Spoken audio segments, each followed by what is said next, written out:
याद भी लीज जाते हैं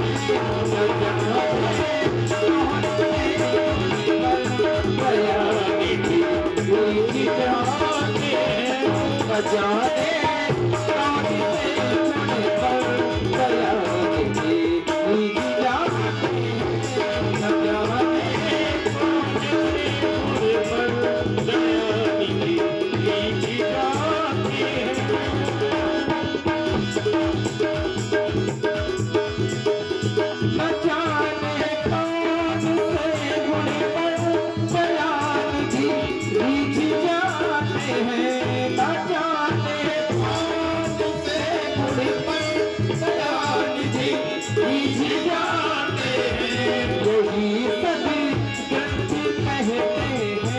यही सभी गंदी कहते हैं, यही हर हद गाते हैं, यही सभी गंदी कहते हैं, यही हर हद गाते हैं। न जाने कौन से गुण पर दयानिधि रीझ जाते हैं, न जाने कौन से गुण पर दयानिधि न जाने कौन से गुण पर दयानिधि रीझ जाते हैं। नहीं स्वीकार करते हैं निमंत्रण मृत्युयोधन का, नहीं स्वीकार करते हैं निमंत्रण मृत्युयोधन का, नहीं स्वीकार करते हैं निमंत्रण दुर्योधन का, नहीं स्वीकार करते हैं निमंत्रण दुर्योधन का। विदुर के घर पहुँच कर भोग, विदुर के घर पहुँच कर भोग छिलको का लगाते हैं, विदुर के घर पहुँच कर भोग छिलको का लगाते हैं। न जाने कौन से गुण पर, न जाने कौन से गुण पर दयानिधि रीझ जाते हैं, न जाने कौन से गुण पर।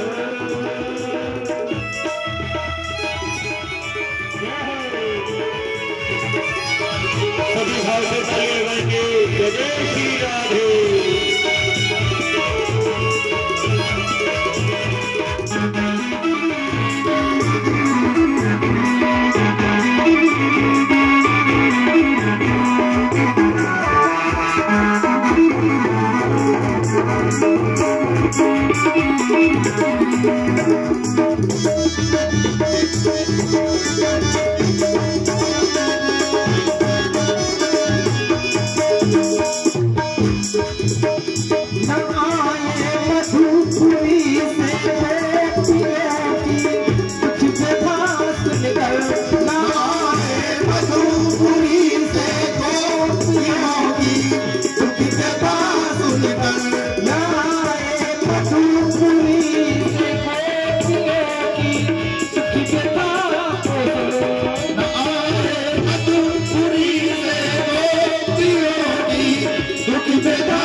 द्रौपदी की दशा पर द्वारका से दौड़ आते हैं, द्रौपदी की दशा पर द्वारका से दौड़ आते हैं।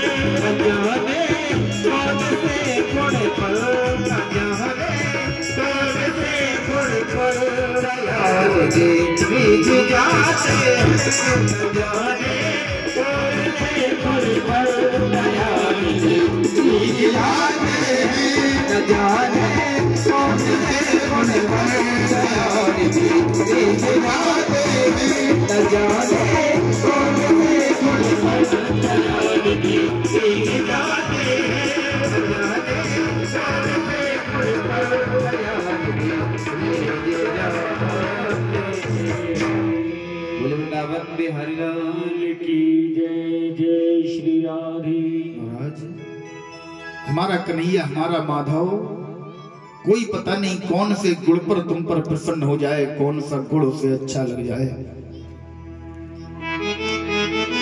सुयोधन अपने घर में अनेक प्रकार के 56 भोगों का भोग लगाकर बैठा हुआ है, तैयारी में बैठा है, मेरा माधव आएगा, मेरा माधव आएगा। लेकिन हमारा माधव बड़े प्रेम से विदुर महाराज के घर, विदुर काका के घर पहुंच गया। विदुरानी ने जिस समय देखा माधव आया, कुछ केले घर में रखे हैं, बेचारी भाव में इतनी खो गई, इतनी खो गई। अपने पास वही माधव को बिठा लिया, बोले लाला तू यहां बैठ। भाव में लाला की तरफ देखती जा रही है। लाला बोला मैया काकी भूख लगी है, कुछ खिलाएगी नहीं? बोले हाँ लाला ये केले रखे हैं, केले खिलाऊं। अपने हाथ से केले को उठाया, केले को छील रही है, भाव में पता ही नहीं है क्या कर रही है, केले के फल को फेंक रही है, छिलका आगे पहुंचा रही है। और हमारा माधव बड़े प्रेम से छिलकों को खा रहा है, बड़े प्रेम से छिलकों को खा रहा है, जैसे मानो आज राजभोग का स्वाद मेरे माधव को विदुरानी के छिलकों में आ रहा। उसी समय विदुर जी आ गए, बोले अरे भगवान तू ये क्या कर रही है? लाला को ये केले के छिलके खिला रही है, केले देख तूने सारे नीचे फेंक रखे हैं। विदुरानी भाव से बाहर आई, अरे लाला तूने भी नहीं बताया, कन्हैया तू भी खा रहा है। जैसे केले को दिया, बोले माधव कहने लगा, बोला काका जो स्वाद मैया के हाथों से छिलकों में आ रहा था, वो स्वाद अब इस केले में नहीं है। क्यों? क्योंकि उस समय मैया सरल हृदय से भाव से मुझे छिलके खिला रही थी, अब मैया ने दिमाग लगा दिया, अरे मैं छिलके खिला रही हूं। और इसके सामने दिमाग किसी का चलता नहीं है।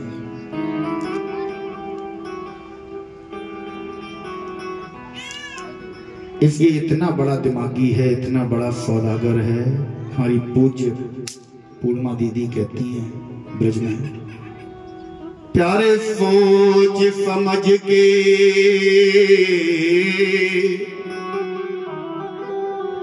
सौदा करियो, जो नंद गुलाला बड़ो व्यापारी। इससे अगर दिमाग लगा के इसके सामने जाओगे ना, तुम्हारा दिमाग सब धरा का धरा रह जाएगा। तुम इसे दिमाग लगा के नहीं पा सकते। इसे पाना है तो केवल सरल बन जाओ, केवल सरल। सब कुछ भूल जाओ, मैं कहां हूं, कहां बैठा हूं, क्या हूं क्या नहीं। तुम इसके मार्ग पर चलोगे, तुम्हारे पद में डिमोशन होगा, तुम्हारा पद जरूर नीचे होगा। और अगर तुम अपने पद का घमंड किए रहे, जिस समय विश्वामित्र जी ने मन में विचार किया कि प्रभु का अवतार अयोध्या में हो चुका है, प्रभु को लेने के लिए जाऊंगा, तुलसीदास बाबा जी ने विश्वामित्र जी को महामुनि लिखा।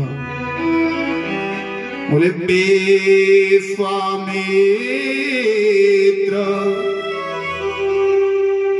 महामुनि ज्ञानी। विश्वामित्र जी महामुनि हैं। और जिस समय विश्वामित्र जी ने सोचा राम जी को लेने जाऊंगा, तो उस समय तुलसीदास बाबा ने फिर महामुनि नहीं लिखा, मुनि बर लिख दिया। रास्ते में जा रहे हैं, जिस समय अयोध्या पहुंचे, प्रभु के दरवाजे पर पहुंचे, उस समय मुनिवर भी नहीं लिखा, केवल मुनि लिख दिया। मुनि।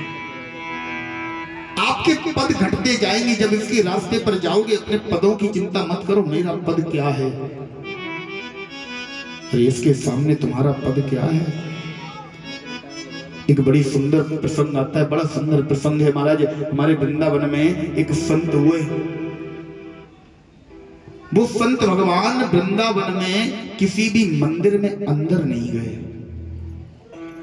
मंदिर के बाहर जाते, चौखट पे खड़े होकर केवल रोते रहते, केवल रोते रहते। लोगों ने पूछा भैया मंदिर के अंदर क्यों नहीं जाते? सारे लोगों ने जज साहब कहा करते थे। बोले भैया ये कोई संत नहीं है, ये जज साहब हैं। एक बार लोगों ने उन्हें बिठाकर पूछा, बोले हे जज साहब आप पूरा कारण तो बताइए, क्या कारण है कि आप किसी मंदिर के अंदर नहीं जाते, मंदिर की चौखट पर खड़े होकर रोते रहते हो? जज साहब बताने लगे, भैया मैं तमिलनाडु में एक जज हुआ करता था जिला अदालत में। मेरे जिले में एक व्यक्ति रहता था जिसका नाम है भोला केवट। भोला केवट इतना सरल व्यक्ति था, इतना सरल व्यक्ति था, यदि कोई बात उससे आप पूछो ना, कोई भी बात पूछो, भोला भोजन कर लिया, ये नहीं कहता हाँ कर लिया, रघुनाथ जी जाने। आप पूछो भोला घर में कितने लोग हैं, बात बात पे रघुनाथ जी जाने। कुछ भी आप पूछो केवल एक ही उत्तर, रघुनाथ जी जाने, रघुनाथ जी जाने। महाराज भोला केवट ने एक बार किसी साहूकार से कुछ पैसे उधार लिए। जब पैसे वापस आ गए तो भोला केवट उस व्यक्ति को, साहूकार को पैसे लौटाने गया। साहूकार ने पूछा, भोला तुमने मुझे पैसे दे दिए, पर्ची चाहिए क्या, चुकता की पर्ची चाहिए? भोला केवट हाथ जोड़कर बोला, भैया रघुनाथ जी जाने। साहूकार ने एक पर्ची बनाई, भोला केवट को थमा दी। भोला केवट से कहा, पढ़ो इसमें क्या लिखा है। भोला केवट बोला, भैया हमें कुछ नहीं पढ़ना, हमने आपको पैसे दे दिए, आपको आपके पैसे मिल गए, अब रघुनाथ जी जाने। साहूकार के मन में लालच आ गया। साहूकार ने उस पर्ची को ले जाकर अपनी किसी दूसरी डायरी में रख दिया और एक खाली पर्ची भोला केवट को पकड़ा दी। भोला केवट उस पर्ची को लेकर आया। पर्ची को लाकर रघुनाथ जी के मंदिर में, ये भोला केवट रहता है, रघुनाथ जी का मंदिर है गांव में, बड़ी सेवा करता है रघुनाथ जी की। रघुनाथ जी के चरणों के पास आकर ये पर्ची भोला केवट ने रख दी। कुछ दिन बाद साहूकार की नीयत बदली। साहूकार ने भोला केवट की कंप्लेंट कर दी, FIR कर दी। बोले ये भोला केवट नाम का व्यक्ति मुझसे पैसे लेकर गया था, इसने आज तक मुझे पैसे नहीं लौटाए। इन्हीं जज साहब के सामने मुकदमा पहुंचा। जज साहब के सामने मुकदमा पहुंचा। जज साहब ने मुकदमे की सुनवाई की, भोला केवट को बुलाया। बोले भोला तुमने साहूकार से पैसे उधार लिए? बोले हाँ महाराज लिए। समय पर तुमने वापस नहीं किए? बोले भैया हमने वापस भी किए। बोले भोला एक बात बताओ, वापस किए तो क्या इन्होंने तुम्हें कोई पर्ची दी? बोले हाँ वो पर्ची दी। कहाँ है पर्ची? बोले रघुनाथ जी के पास। रघुनाथ जी कहाँ है? बोले मंदिर में। जज साहब ने कहा तो एक बात बताओ, जिस समय तुम पैसे इन्हें दे रहे थे उस समय रघुनाथ जी तुम्हारे साथ नहीं थे? भोला केवट बोला भैया जज साहब रघुनाथ जी हर समय हर जगह रहते हैं, मेरे साथ उस समय रघुनाथ जी थे। जज साहब ने कहा तो भोला केवट ये बताओ, रघुनाथ जी उस समय तुम्हारे सामने थे जब तुमने इसे साहूकार को पैसे दिए, तो क्या रघुनाथ जी यहाँ आकर कोर्ट में आकर तुम्हारी गवाही दे सकते हैं? बोला हाँ बिल्कुल आ सकते हैं। जज साहब ने तुरंत सम्मन जारी कर दिया। बोले अगली तारीख को रघुनाथ जी सुबह 10 बजे अदालत में गवाही देंगे। जज साहब नहीं जानते ये रघुनाथ जी कौन है, वकील नहीं जानता ये रघुनाथ जी कौन है। जज साहब को लगा कोई व्यक्ति होगा, आएगा यहाँ आकर गवाही देगा। साहूकार मन ही मन प्रसन्न, कोई था ही नहीं, इसने झूठ लिखा दिया, गवाह कोई था ही नहीं। अगली तारीख आई, आज संबंध निकाला गया कोर्ट से, एक दरबारी को भेजा गया। दरबारी पूरे गांव में घूम रहा है, पूरे गांव में दरबारी संबंध को लेकर घूम रहा है, पूरे गांव में पूछ रहा है भैया यहाँ कोई रघुनाथ जी नाम का व्यक्ति रहता है? पूरे गांव में रघुनाथ जी नाम का व्यक्ति नहीं मिला। दरबारी को किसी ने बता दिया कि भैया रघुनाथ जी नाम का कोई व्यक्ति तो नहीं है, एक मंदिर जरूर है रघुनाथ जी का। मंदिर के पास आया, पुजारी बाहर बैठे थे, कुछ काम कर रहे थे। दरबारी ने पूछा क्या यही रघुनाथ जी का मंदिर है? बोले हाँ यही रघुनाथ जी का मंदिर है। दरबारी ने तुरंत संबंध पुजारी के हाथ में थमा दिया। दरबारी को लगा यही रघुनाथ जी हैं, रघुनाथ जी ने मंदिर बनवाया है, कहीं गए होंगे, आ जाएंगे।